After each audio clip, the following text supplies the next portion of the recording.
Magandang umaga sa ating lahat. Welcome to our 365 daily devotion. At ngayon ay pag-aaralan natin, talata natin patungkol sa seminary edition. So, ang paksa natin ay patungkol sa states of Jesus Christ. So sinasabi dito sa states of Jesus Christ, so the states of Jesus Christ describes the the different relationships he had to God's law, authority, and honor during his redemptive work. So these are summarized in two stages, so humiliation and exaltation. So in this humiliation, Christ laid aside his rights, submitting to the law, suffering and death for our salvation.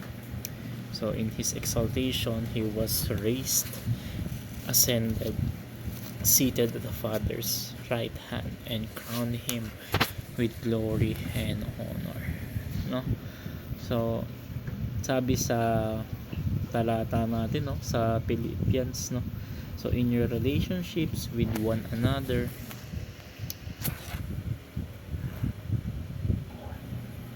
have the same mindset as Christ Jesus, who being in very nature, so God did not consider equality with God something to be used to his own advantage, so rather he made himself nothing by taking the human nature of a servant, so being made in human likeness and being found in the appearance as man, so he humbled himself by becoming obedient to death, and even death on cross. So therefore God exalted him to the highest place and gave him the name that is above every name, so that at the name of Jesus every knee should bow, in heaven and on earth and under the earth, and every tongue acknowledge that Jesus Christ is Lord. So pinapakita lang dito sa kasulatan ang dalawang kalagayan nga ni Kristo, so yung humiliation and exaltation. So sa kanyang pagpapakababa, iniwan niya ang kalwalhatian ng langit, at pagpapakumbaba naman sa pagiging tao ng nagtiis ng sakit, hirap at kamatayan sa krus, alang-alang sa ating kaligtasan. So sa kanyang pagkadakila, siya ay muling nabuhay o muling binuhay, umakyat sa langit at binigyan ng pinakamataas na pangalan na siyang niluluhuran ng lahat. So ang misteryong ito ay nagpapakita lamang ng dalawang bagay. Una, ang lawak ng kanyang pagmamahal na handang magpakumbaba para sa atin. Pangalawa, ang kapangyarihan ng Diyos na nagbibigay ng gantimpala na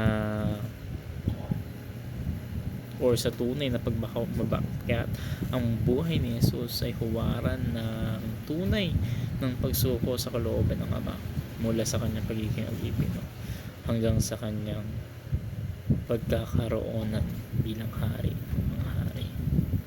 So ang aplikasyon natin dito, una, lumakad gaya ng paglakad ni Kristo, so hindi siya, kung si Kristo mismo ay nagpakumbaba, so dapat tayo rin. Paano kaya tayo, dapat tayong mga tagasunod ay magpakumbaba. Ang tunay na pamumuhay Kristiyano ay hindi tungkol sa pag-angat ng sarili, hindi sa pagsunod sa halimbawa ng ating Panginoon. Pangalawa, isantabi ang sariling karapatan para sa iba. Maraming pagkakataon na mas gugustuhin natin ipaglaban ng ating katapatan, ngunit tinatawag tayo ni Jesus na minsan ay handang magsakripisyo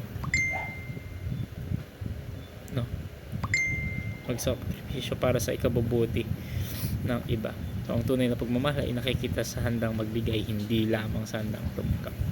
Pangatlo, panghuli, maghintay ng hanggang itaas ka ng Diyos. So ang mundo ay nagtuturo na tayo mismo ang magangat sa sarili natin, ngunit ang kasulatan ay nagtuturo na ang Diyos lamang ang may kapangyarihang magtaas sa tamang panahon.